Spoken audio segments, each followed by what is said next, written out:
অভিষেক ব্যানার্জি একটা অবৈধ এমপি, অবৈধ এমপির অবৈধ এমপি অফিস।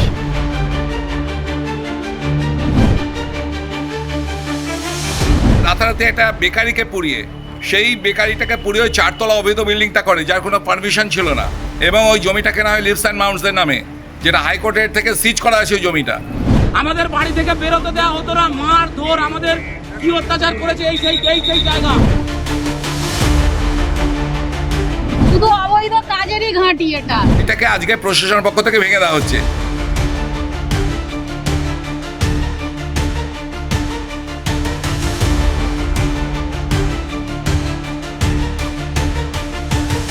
আমতলায় অভিষেক বন্দ্যোপাধ্যায়ের পার্টি অফিস ঘিরে ফেলেছে পুলিশ, কেন্দ্রীয় বাহিনী, পৌঁছে গিয়েছে দমকলও। তবে কি কারণে পুলিশের জমায়েত তা এখনো বোঝা যাচ্ছে না। তবে রয়েছে অভিযোগ প্ল্যান সংক্রান্ত কোনো অনুমতি না নিয়েই বেআইনিভাবে এই অফিস তৈরি করা হয়েছিল। অভিযোগ জমা পড়েছিল জেলা প্রশাসনের কাছে। 15ই জুলাই জোড়া শুনানির নোটিশ পাঠায় জেলা প্রশাসন। তা নিয়ে প্রশাসনিক মহলে বিস্তর চাপানোত্তর হয়। এরই মধ্যে পুলিশি তৎপরতা নিয়ে শুরু হয়েছে চর্চা। অভিষেকের পার্টি অফিসের সামনে দেখা যায় বিডিও, বিএলআরকে। আমি তো ছবিটা দেখাতে বলবো। গোটা এলাকায় গার্ডরেল দিয়ে ঘিরে ফেলেছে পুলিশ। আমতলা বারুইপুর যে রাস্তা রয়েছে, সেখানে আমতলা মোড়ের কাছে রয়েছে এই পার্টি অফিস। সেখানেই বর্তমানে গার্ডরেল দিয়ে অর্ধেক রাস্তায় ব্লক করে দেওয়া হয়েছে। দুটো আলাদা আলাদা লেন দিয়ে চলছে যাতায়াত। সময় যত গড়াচ্ছে ততই বাড়ছে পুলিশের সংখ্যা। কিছু সময়ের মধ্যেই এসে যায় তিনটে বুলডোজার। দক্ষিণ 24 পরগনার কোনো সভা করলে মূলত এখান থেকেই পুরোটাই দেখভাল করা হতো তৃণমূলের তরফে। অভিষেকও কর্মীদের সঙ্গে মিটিং করতেন এই অফিস থেকে। আর ইতিমধ্যে যে ছবি দেখাচ্ছি, দেখতে পাচ্ছি অভিষেকের আমতলার যে কার্যালয় রয়েছে, ইতিমধ্যেই কিন্তু সেখানে বুলডোজার চলছে।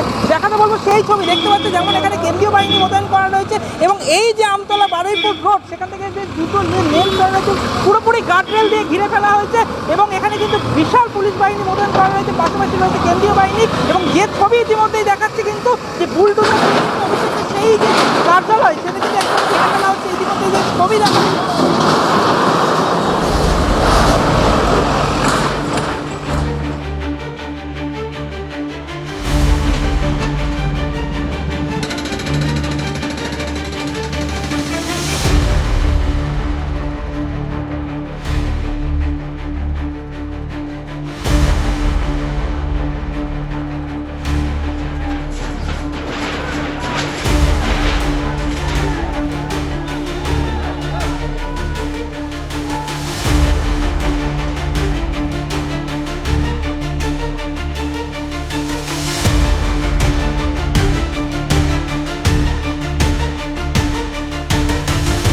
এটা এমপি অফিস, মানে অবৈধ এমপি অফিস, অবৈধ এমপির অবৈধ এমপি অফিস। অভিষেক ব্যানার্জি একটা অবৈধ এমপি, ছাপ্পা ভোটে জেতা এমপি, যে মানুষের গণতান্ত্রিক অধিকারকে প্রয়োগ করতে দেয়নি। ও এখানটায় এই রাতারাতি একটা বেকারিকে পুড়িয়ে, সেই বেকারিটাকে পুড়িয়ে ওই 4 তলা অবৈধ বিল্ডিংটা করে, যার কোনো পারমিশন ছিল না, এবং ওই জমিটা কেনা হয় লিভস অ্যান্ড মাউন্টসদের নামে, যেটা হাইকোর্টের থেকে সিজ করা আছে ওই জমিটা। সেই জমিটাকে ইডি সিজ করে গেছে।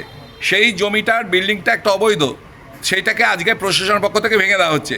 এই জন্য আমাদের মাননীয় মুখ্যমন্ত্রী, আমাদের আদরের শুভেন্দুদা, আমাদের ডিএম, আমাদের এখানকার এসপি, পুলিশ প্রশাসন, সকলকে আমি ধন্যবাদ দেব যে এতদিনে আমাদের যে দাবিটা ছিল, যে এই অবৈধ বিল্ডিংটাকে শেল্টার করে অভিষেক ব্যানার্জি যেভাবে ক্রিমিনাল রাজ শুরু করেছিল, এবং এখানে পুলিশ প্রহরায় যেভাবে ক্রিমিনাল থাকতো, সেই ক্রিমিনাল রাজের আজকে প্রথম ধাপটাকে ভাঙা হলো, এবং এরপর আস্তে আস্তে সব হবে, এবং একদম সর্বশেষে ভাইপোকে গাড়োতে পোড়ানো হবে। এটাই ডায়মন্ডবাসীর ইচ্ছা, এবং আশা করব বিচার ব্যবস্থা এবং প্রশাসন আমাদের বিশ্বাস আছে, এবং আমাদের সেই স্বপ্ন সফল হবে। শুধু অবৈধ কাজেরই ঘাঁটি এটা। যত ইলেকশন, এখান থেকে যত অবৈধ কাজকর্ম চালানো যায়, অভিষেক যে দৃষ্টান্ত ডায়মন্ড রেখে গেছে, মানে গুণে শেষ করা যাবে না। অতিষ্ঠ আপনার চোখে মুখে একটা বিরক্তি প্রকাশ পাচ্ছে। অতিষ্ঠ। আমার স্বামী অভিজিৎ দাস ওনার এগেইনস্টে প্রার্থী ছিলেন 2018 সালে পঞ্চায়েত ভোটের সময়। আমাদের বাড়ির সামনে গিয়ে প্রচুর দুষ্কৃতী নিয়ে গিয়ে বম্বিং করে এসছে, জানেন। কে করলো এটা? ওনার নেতৃত্বে হয়েছে, আচ্ছা। দিলীপ মণ্ডলের নেতৃত্বে হয়েছে, কিছু মস্তান গেছিল। আমরা তো আর মস্তানদের চিনি না, কারণ বলছি যে অফিসটা তো আপনার বাড়ির একদম পাশে, কি হতো এখানে? কি হতো কি করে জানবো? আমরা থরি না ভিতরে এসেছি, তো শুধু জানতাম যে না এখান থেকে কি হচ্ছে দেখুন, এমন ছবিটা কিছু দেখুন, হয়, এই দেখুন। যার জন্য মানুষ ভয় পেয়ে যায়। আর যেদিন অভিষেক আসে সেখানে তো মোটামুটি 3 কিলোমিটার 4 কিলোমিটার হবে, প্রশাসন আরো বলতে পারবে, পুরো স্যানিটাইজ করে দেওয়া এই ল্যাপটপটা আমি স্যারকে তুলে দিচ্ছি, ঠিক আছে? এই ল্যাপটপটা আমি স্যারকে তুলে দিচ্ছি।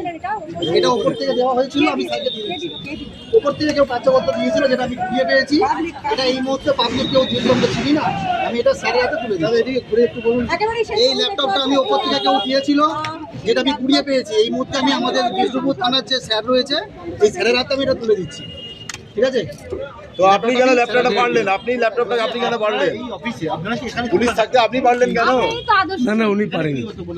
কিন্তু এখানে কি হবে? অবৈধ কাজকর্ম, মস্তানদের ঠেক ছিল, দুষ্কৃতীদের ঠেক ছিল, জানি না ভিতর থেকে কি কি পাওয়া যায়। নিশ্চয়ই আসতো, সবাই আসতো, পুলিশ প্রহরায়।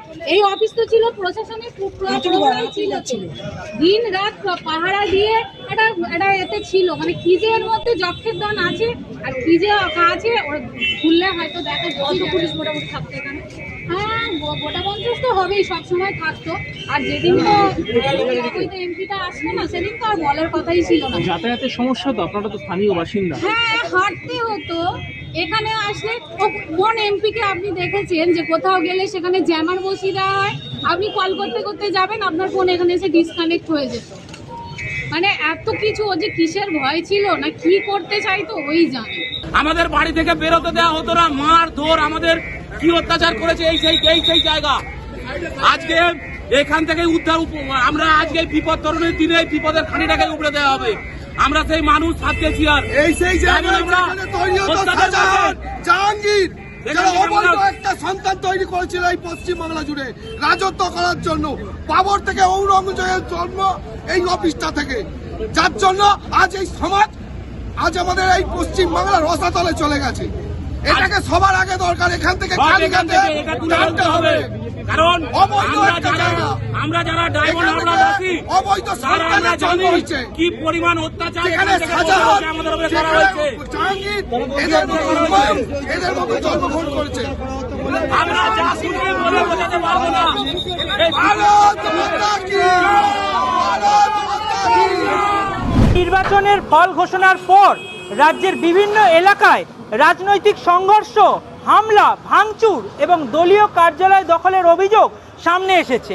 সেই প্রেক্ষাপটে আমতলার এই ঘটনা নতুন করে রাজনৈতিক বিতর্কের কেন্দ্রবিন্দুতে উঠে এসেছে। আমতলা থেকে বিশ্বজিৎ নস্করের রিপোর্ট, বাংলা হান্ট।